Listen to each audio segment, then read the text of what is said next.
How about this? The S&P is the highest right now since March 26th. And Farmer Jim, Mr. All In, boy, you see that smile? Look at that smile from Farmer Jim today. Boy, is he feeling good. There's something for everybody today, Jim. Whether you were worried about inflation, you got your better read. Whether you're worried about rates going up, you got a better read.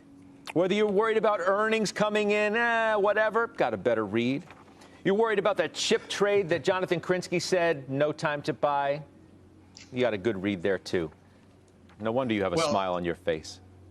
And maybe I'll start on the last point. Jonathan Krinsky, I have a ton of respect for him. I think he would admit his outlook is relatively short. Mine is long term. I'm not worried about the next 2 weeks or the next 2 months. I'm looking out into the next 12 months plus. And what I'm seeing is a lot of what Pete just said. The market has priced in the supply chain bottlenecks. It's priced in where inflation is. It's priced in congressional dysfunction. And, you know, when you label me Mr. All In, you know I embrace the label because I think where we have to be looking right now is what happens when those issues start to clear. What happens as the number of ships outside of Los Angeles declines, as it already is? What happens if and when Congress gets its act together on the reconciliation bill, which then Nancy Pelosi says end of this month? Who knows? Who knows?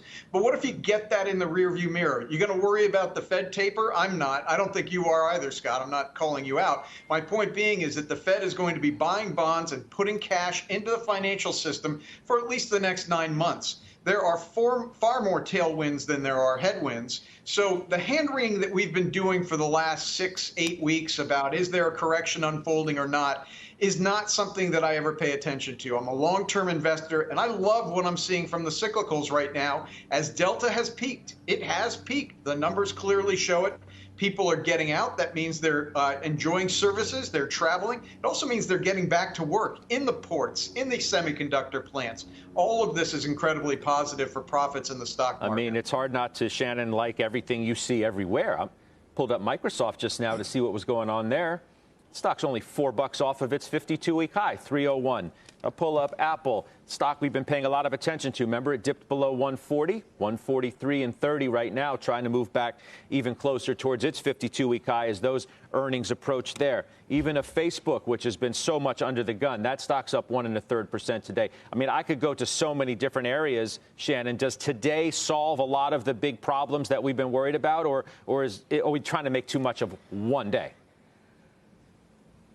Well, I just want to go back to a point that Pete just made. We weren't expecting financial earnings to indicate some of these inflationary pressures that have really weighed on the markets over the last couple of months. If you think about it, why would they be worried about input costs rising and some of these supply chain disruptions? You know, so certainly we're starting off on the best foot we could possibly be starting off on from an earnings season perspective, given where we are in the economic rebound.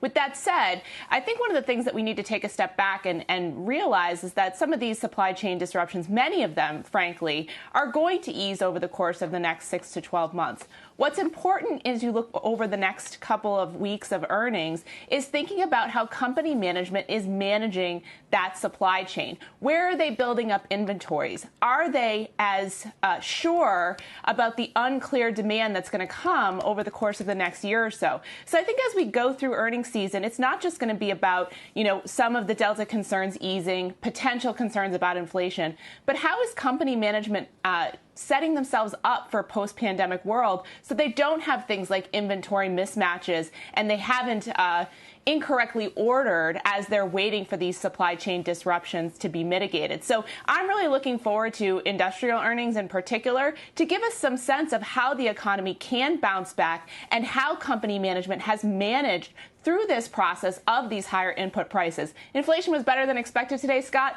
but it was still pretty high, and we're going to see that pass through over the course of the next couple of months.